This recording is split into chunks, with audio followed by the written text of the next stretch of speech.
रूसी तेल पाकिस्तान आ गया। बहरी जहाज 45,000 टन रूसी खाम तेल के साथ कराची की बंदरगाह पर पहुंच गया। जियो न्यूज़ ने इस तारीखी मौके की खुसूसी कवरेज की। बहरी जहाज साइक्लोन से पहले कराची पहुंचने में कामयाब हो गया। जहाज से ये तेल आज से रिफाइन होने के लिए पाकिस्तान रिफाइनरी जाएगा। बहरी जहाज़ों से मजमूई तौर पर 2 लाख टन रूसी खाम तेल पाकिस्तान लाया जाएगा। बाकी रूसी तेल भी 2 से 3 जहाज़ों के जरिए पाकिस्तान लाया जाएगा। पाकिस्तान ने रूस से इब्तदाई तौर पर 7.5 लाख टन खाम तेल खरीदने का मंसूबा बनाया है। वज़ीर आज़म शहबाज शरीफ ने रूसी तेल बरदार जहाज़ की आमद को पाक रूस ताल्लुकात के नए दौर का आगाज़ करार दिया। कहा कि पाकिस्तान खुशहाली, इक़्तिसादी तरक्की और एनर्जी सिक्योरिटी की जानिब एक कदम आगे बढ़ रहा है। रूसी तेल की दरामद को हकीकत में बदलने वाले तमाम लोग काबिल तारीफ हैं।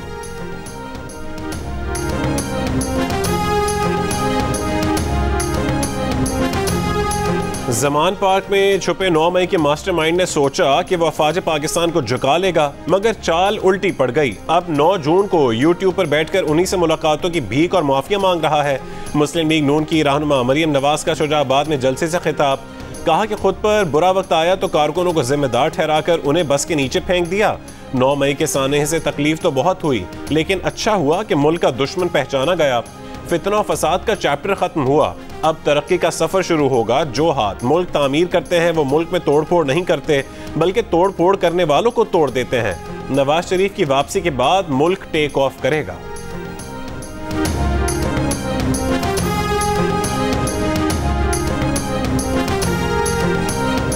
मुस्लिम लीग नून को तोड़ने वाले की जमात का क्या हाल हुआ। आज इतनी सी जमात रह गई है कि एक चिंची में भी पूरी आ जाएगी। जमात का सदर भी कुछ खुद ही है, जमात का जनरल सेक्रेटरी भी खुद ही है, जमात का क्या कहते हैं चीफ ऑर्गेनाइजर भी खुद है, जमात का स्पोक्स पर्सन भी खुद है, जमात का उम्मीदवार भी खुद है, जमात का वोटर भी खुद है। इंशाअल्लाह इसको वोट डालने भी अब कोई नहीं निकलेगा।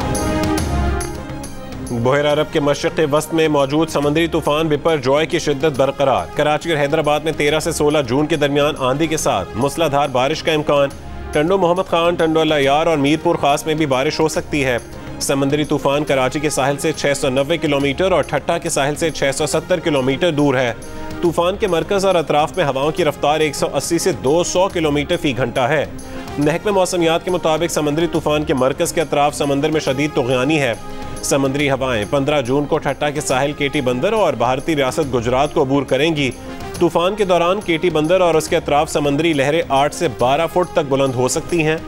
महकमे मौसमियात ने माहीगीरों को तूफान खत्म होने तक खुले समंदर में ना जाने की हिदायत की है।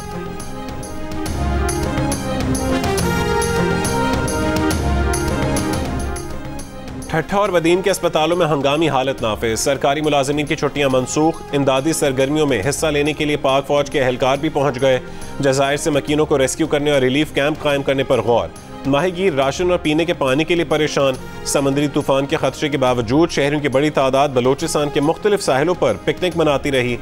समंदरी तूफान के पेश नज़र जिला थरपारकर के मुख्तलिफ इलाकों से अवाम को महफूज मकाम पर मुंतकली की हिदायत कर दी गई है। डिप्टी कमिश्नर के मुताबिक तालुका डेपलू के 3 देहात को समंदरी तूफान से खतरा है। जिला सजावल में भी हाई अलर्ट जारी। तमाम सरकारी मुलाजिमीन की छुट्टियां मनसूख करके समंदरी तूफान पर नजर रखने के लिए कंट्रोल रूम कायम कर दिया गया।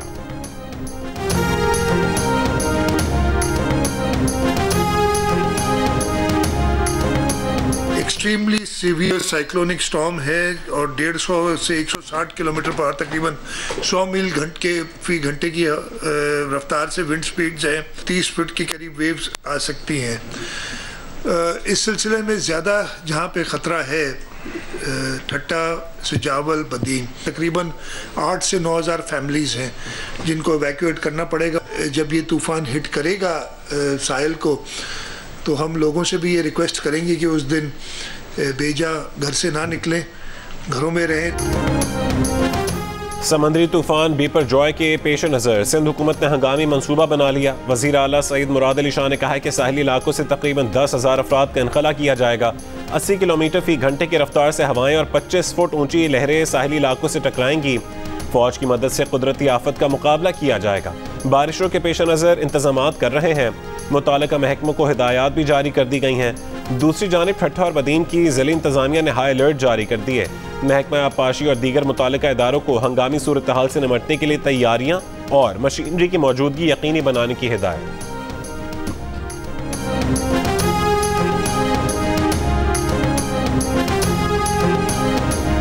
खैबर पख्तूनख्वा में तूफानी बारिश अपने पीछे तबाही के असरात छोड़ गई। बादलों में नाबीना बुजुर्ग खातून के एक मरले के मकान की छत गिर गई। मलबे तले दबकर उसके 6 बच्चे भी जख्मी हो गए। खातून का कहना है कि पड़ोसियों ने उसके बच्चों को मलबे तले से निकाला। घर का सामान भी तबाह हो गया। तूफानी बारिश के बाद नदी नालों में तुग़यानी आ गई। जो कच्चे घर ना गिरे अब उनमें रहना खतरे से खाली नहीं। खैबर पख्तूनख्वा और पंजाब के मुख्तलिफ इलाकों में तूफानी बारिशों की वजह से मुख्तलिफ हादसात और वाक़यात में 32 अफराद जाँ बहक और 150 से ज़्यादा जख्मी हुए थे। लाहौर, गुजरात, गुजरांवाला, हाफिजाबाद और सियालकोट समेत पंजाब के मुख्तलिफ शहरों में 111 किलोमीटर फी घंटा की रफ्तार से आने वाली आंधी से निज़ाम ज़िंदगी मुतासिर हुआ। उम्मीद है IMF का मुआहदा इसी महीने हो जाएगा। अगर उसमें ताख़ीर हुई तो कौम को एतमाद में लेंगे। अल्लाह ने मुल्क को बड़े वसाइल से नवाजा है, कोई घबराने की बात नहीं। वज़ीर आज़म शहबाज शरीफ का लाहौर में तकरीब से खिताब। कहा कि 2018 में आने वाली फसाई हुकूमत ने तमाम मंसूबे ठप कर दिए। CPEC मंसूबे ख़त्म कर दिए। गुज़श्ता हाकिम के पास एक ही काम था कि किस तरह अपोजिशन को दीवार से लगाए। अगर वो मेहनत करता तो आज पाकिस्तान की मईशत का ये हाल ना होता। नून लीग ने जब अप्रैल 2022 में इक़्तिदार संभाला तो पिछली हुकूमत IMF से मुआहदा तोड़ चुकी थी। 9 मई का वाक़या किसी दुश्मन की दुश्मनी से कम नहीं था। जिन लोगों ने एक शख्स के उकसाने पर इतना बड़ा फसाद किया, ये तो दुश्मन भी पाकिस्तान के साथ न कर सका। कानून अपना रास्ता लेगा।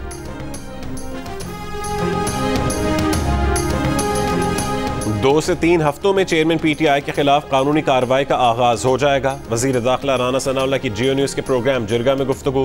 कहा कि सियासत में नफरत और मुल्क में अदम इस्तेहकाम के आर्किटेक्ट चेयरमैन तहरीक इंसाफ हैं। 9 मई को होने वाले वाक़यात की तैयारी पहले से की गई थी। सारी मनसूबाबंदी जमान पार्क में की गई।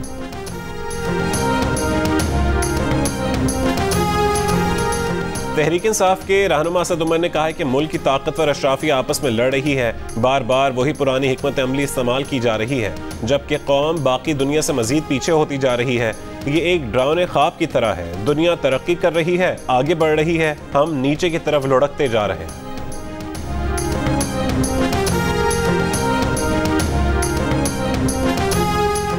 PTI के सदर परवेज इलाही की तबीयत खराब होने की शिकायत। गुज़श्ता रात Punjab institute of cardiology Lahore मुंतकिल करके मुख्तलिफ टेस्ट किए गए।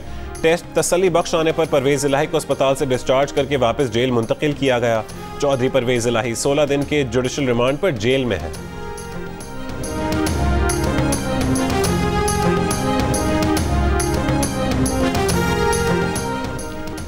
कौमी असेंबली में अपोजिशन लीडर राजा रियाज ने शाह महमूद कुरैशी की रिहाई डील का नतीजा करार दे दी। कहा कि जो अडियाला से रिहा होकर दोबारा गिरफ्तार ना हो और घर चला जाए तो इसका मतलब है कि उसने जरूर कोई ना कोई मुआहदा किया है। कहा मुश्किल वक्त में चेयरमैन PTI के साथ कोई नहीं खड़ा होगा। शाह महमूद कुरैशी भी बिलाखिर PTI छोड़ देंगे। एक इंटरव्यू में मुस्लिम लीग नून की जानिब से टिकट दिए जाने के सवाल पर कहा कि मुस्लिम लीग नून ने जो वादा किया था वो आज भी पूरा करने को तैयार है। दावा किया कि उन्हें अक्टूबर में इलेक्शन होते नजर नहीं आ रहे। आइन में इलेक्शन 6 महीने आगे बढ़ाने की गुंजाइश मौजूद है।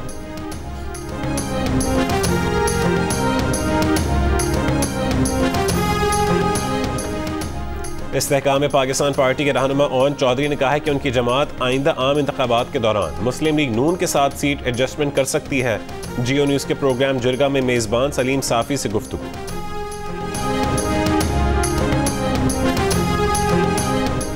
अगर MQM ठीक ना चले तो APMSO उसका परचम संभाल ले। जो शख्स तहरीक में आए और तहरीक जैसा ना हो तो उससे बड़ा खतरा कोई नहीं। MQM के कन्वीनर खालिद मकबूल सिद्दीकी का तलबा तंजीम APMSO के यौम तासीस पर जलसे से खिताब। कहा कि एक तलबा तंजीम ने हमें 1981 में जामे कराची से मार मार कर बाहर किया था। हमने उन्हें कराची से ही बाहर कर दिया। सैफी कॉलेज में मनाया जाने वाला यौम तासीस आज भी जहनों में नक्श है। जलसे में सीनियर डिप्टी कन्वीनर मुस्तफ़ा कमाल, senior deputy convener Farooq Sattar, वफाकी वजीर अमीनुल हक, अनीस कायम खानी और दीगर भी शरीक हुए।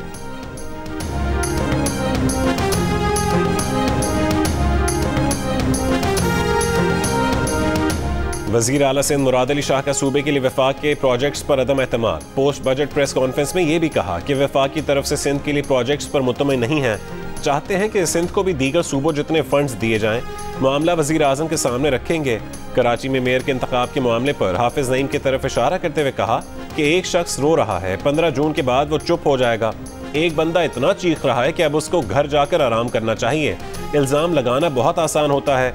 कराची में 3 यूसी चेयरमैन गिरफ्तार हैं। जो भी गिरफ्तार है वो वोट डालने के लिए जरूर आएगा।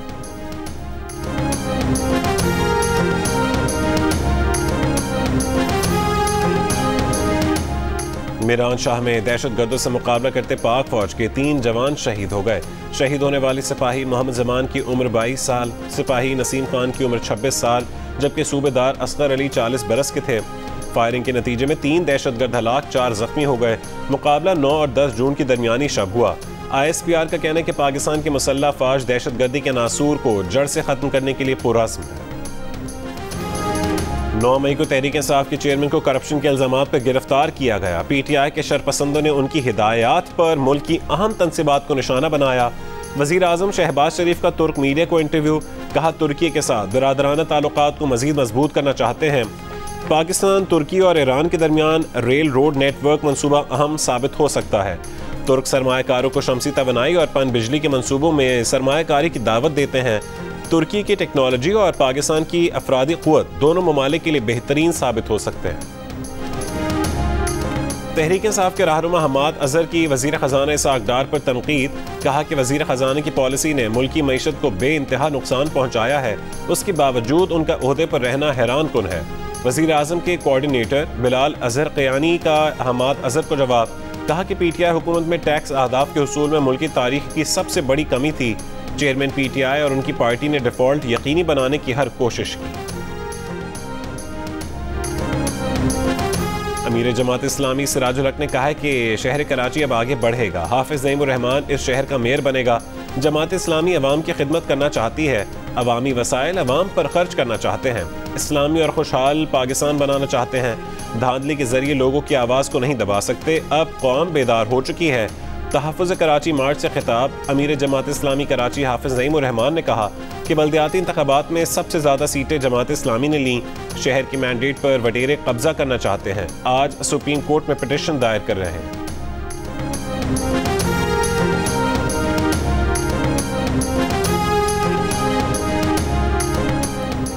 वज़ीर मेहनत सिंध सईद गनी ने कहा कि सिराजुल हक साहब कराची के बल्दियाती नताइज पर अपनी मालूमात दुरुस्त कर लें।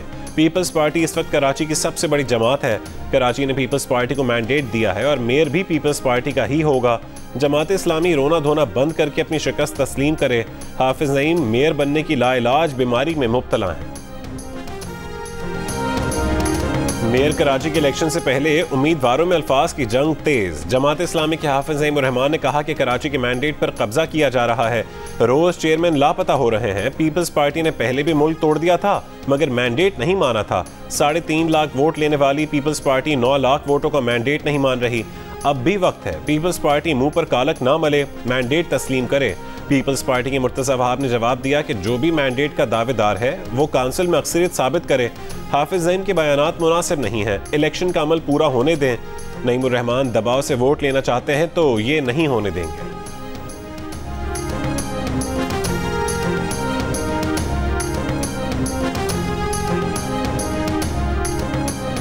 और ऑस्ट्रेलिया टेस्ट क्रिकेट का नया चैंपियन बन गया। ICC टेस्ट चैंपियनशिप के फाइनल में भारत को 209 रन से शिकस्त। आखिरी दिन कोहली आउट हुए तो विकेटों की झड़ी लग गई। 70 रन के दौरान 7 विकेटें गिर गईं। 444 रन के ताक़ुब में आखिरी दिन 164 रन से इनिंग्स शुरू की और घर के शेर ओवल के ग्राउंड में 234 रन पर ढेर हो गए। भारतीय टीम मुसलसल दूसरी बार टेस्ट चैंपियनशिप के फाइनल में पहुंचकर शिकस्त से 2-4 हुई।